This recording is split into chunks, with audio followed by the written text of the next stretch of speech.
Revelation 4078. From the 6th of July 1947. Spiritual Sun. The spiritual sun has risen for people who have gained the knowledge of God through prayer and loving activity.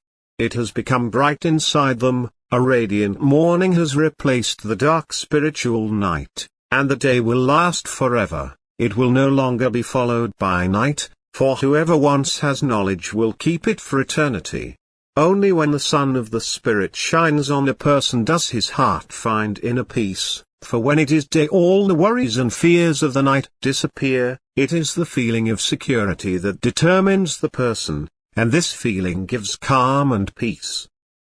Now and then a little cloud can still cover the rays of the spiritual sun. Dismal moments in the human being's life can worry him, but the rays of the sun will always break through. They will shine ever brighter and more penetratingly, until finally the human being is completely radiated through and everything impure and wrong is consumed by their glow, until the rays no longer encounter any resistance and the human being is completely spiritualized. Then man will live. He will live for eternity. For the sun awakens everything to life, and nothing can be alive without its rays. Before anyone who walks along in the rays of the spiritual sun, a life will open up which will make him blissfully happy, for he will have profound knowledge and be able to radiate this knowledge himself, thus become a bearer of light himself, as it were, a small sun which is fed by the great sun, which, spiritualized by its rays, can distribute spiritual knowledge, for the rays of the spiritual sun do not lose their strength, and the spiritual knowledge offered as light can be imparted to fellow human beings so that a bright morning can dawn on them again after a dark night. But only few walk in the spiritual sun, for the majority of people avoid the bright light and withdraw. And these are the people who steer clear of every spiritual debate, who do not desire the truth but are rather hardened or content if they know nothing about continued existence. Others, however, accept the knowledge and do not utilize it, that is, they only hear it with their ears but not with their heart. They do not feel the benefit of the sun's rays because they do not expose themselves to them, and therefore they are not alive either, for they lack the love which would also make the benefit of the spiritual sun's rays comprehensible to them. They do not see the sun rise. They remain in their state of twilight, for they do not desire the light and thus it will not rise for them either, because they escape the circuit of divine love. Still others are completely indifferent when the light from on high is offered to them.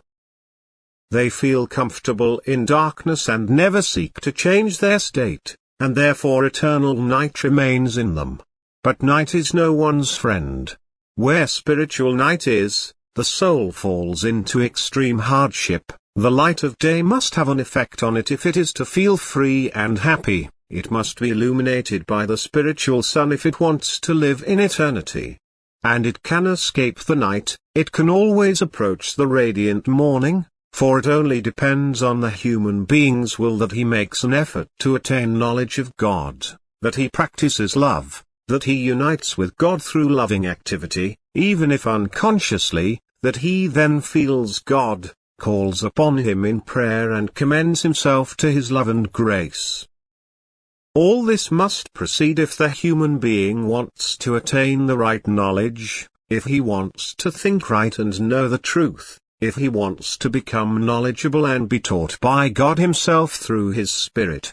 But then he will be in the light, then the sun of the Spirit will have risen for him, then there will be no more night, no darkness will be spread over him, he will find radiant brightness everywhere, he will walk the right path in the light of day which leads to the aim, he will release the soul from spiritual adversity, he will give it life and nothing will be able to frighten it anymore because it will always and everywhere be accompanied by the one whom it has recognized in the light of the morning, who himself is the light from eternity.